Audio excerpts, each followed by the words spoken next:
கொட்டில் வீட்டில் இருக்கிறவனுக்கு கல் வீட்டில் இருக்க ஆசையப்பு, கல் வீட்டில் இருக்கிறவனுக்கு மாடி வீட்டில் இருக்க ஆசையப்பு. ஆனால் கடைசியாக மாடி வீடு மட்டும் போன பிறகு அவன் சிந்திக்கிறது வேற எங்கேயும் சந்திரமண்டலத்துக்கு போகிறதுக்கு இல்லை.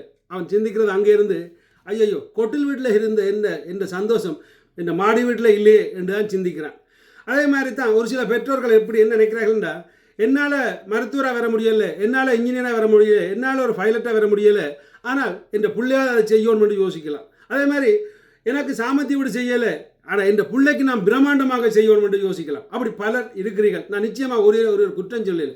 ஆசை தேவை, ஆனால் அதை தேவையான விடயத்தில் பயன்படுத்தணும். அதாவது ஆட்டம் பாட்டம் கொண்டாட்டம் கட்டாயம் தேவை, போராட்டமும் ஒரு ஆட்டம் தான். ஆனால் எதற்காக ஆடுறோம் என்றதைத்தான் நாங்கள் பார்க்கணும். அதாவது ஒரு விடயத்தை நான் இன்றைக்கு சொல்லவார். இன்றைக்கு ஒரு 2 வீடியோ பார்த்தேன். 2 வீடியோலையும் சிறப்பான ஒரு விடயம் என்னத்தை உங்களை சொல்ல வரேன்.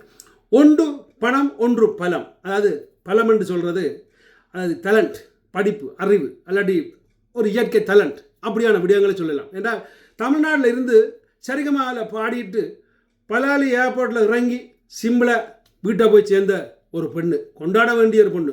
அதாவது பூப்புனித நீராட்டு விழா நிச்சயமாக தமிழற்ற பண்பாடு கொண்டாடத்தான் வேணும். ஆனால் அதை மறக்கடிக்கும் முகமாக வேறு மாதிரி கொண்டாடும் ஒரு செயலை பார்த்தோம். காசு மாலை போடுகின்றார்கள். ஆறுரா இவர்கள் வெளிநாட்டுக்காரரா என்று தீர விசாரித்தா யாழ்ப்பாணத்தில் இல்லை இல்லை இல்லை அவர்கள் உள்ளூராக்கள் என்று சொல்லுகின்றார்கள். உள்ளூராக்கள் 1 கோடி செலவழித்தார்கள் என்று சொல்கிறார்கள். 1 கோடி நீ பார்த்தாய் என்ற மாதிரி இங்கே என்ன கேட்கலாம். அதாவது அவர்கள் போடும் அந்த பண மாலைகள், அவர்கள் போடும் அந்த யானைகள், அவர்கள் நடத்திய இந்த திருவிழாக்கள் எல்லாம் இவ்வளவு கோடி எனக்கு தெரியாது. அது தேவையில்லாமல் ஒரு ஆணியை பிடுங்குறத விட தேவையான ஆணிகள் பலது இருக்குது. என்னை பொறுத்தவரையில் அங்கே பெரிய பெரிய பிள்ளையாகி இன்னும் பூப்புனித நீராக பூப்புனிதம் என்றது தெரியாமல் இருக்கிறார்கள். அவர்கள் ஒரு 2 பேருக்கு உங்கள்கிட்ட அந்த 1 கோடியில் ஒரு கொஞ்சத்தை கொடுத்து சிலவழிங்கன்னு சொல்லி விட்டுருக்கலாம். உங்கள்கிட்ட இதையும் கொண்டாடுங்கள், என் மகள் ஆண்டு, என் மகள் இந்த பூப்புனித நீராட்டு விழா ஆண்டு, அதையும் செய்யுங்கள் என்று சொல்லிக்கலாம். அதாவது அநாத இல்லத்துக்கு போய் கைதடியில் பெற்ற, அதாவது முதியோர் இல்லத்துக்கு போய் அவர்களுக்கு நல்ல ஒரு விருந்து கொடுத்துருக்கலாம். அவர்கள் பாவம், உண்மையாக சொல்ல போனால் உங்களை பெற்று போட்டு அப்படியே ஒரு தனிமையில் வாழ்கின்றார்கள். சில பிள்ளைகள் போய் பார்ப்பதே இல்லை. அவர்களுக்கு ஒரு விருந்து கொடுத்து அது ஒரு காணொலியாக பதிவு செய்து போட்டால் நாளைக்கு உங்களை மாதிரி பணத்தை கொட்டி செலவழிப்பவர்களும் இதை துவங்குவார்கள். இன்று பார்த்தீங்களாக இருந்தால் உண்மையாக சொல்கிறேன், அது புலம்பெயர்ந்தவர்கள் காட்டி கொடுத்து விட்டார்கள். இப்போ உள்ளூரில் ஆரம்பித்து விட்டார்கள். இதுதான் என்னால் எண்ண தோன்றுகின்றது.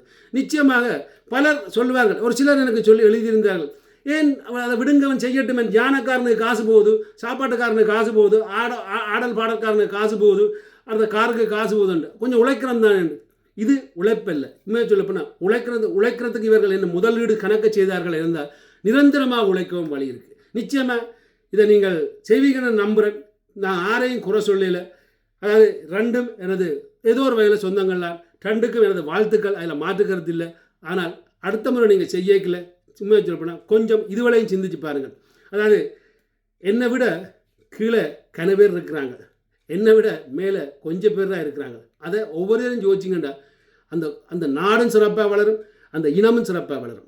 உங்களுக்கு முடிஞ்சவரை நீங்கள் என்ன நினைக்கிறீங்கன்றதை மட்டும் கருத்தில் எழுதுங்க. அதாவது இதில் திட்டி எழுதவோ இல்லாட்டி பேசி எழுதவோ தேவையில்லாத ஒரு விடயம். நான் இது 2 பேருக்கும் வாழ்த்துக்கள். அடுத்த முறை நல்லா நடக்கட்டும். நன்றி, வணக்கம்.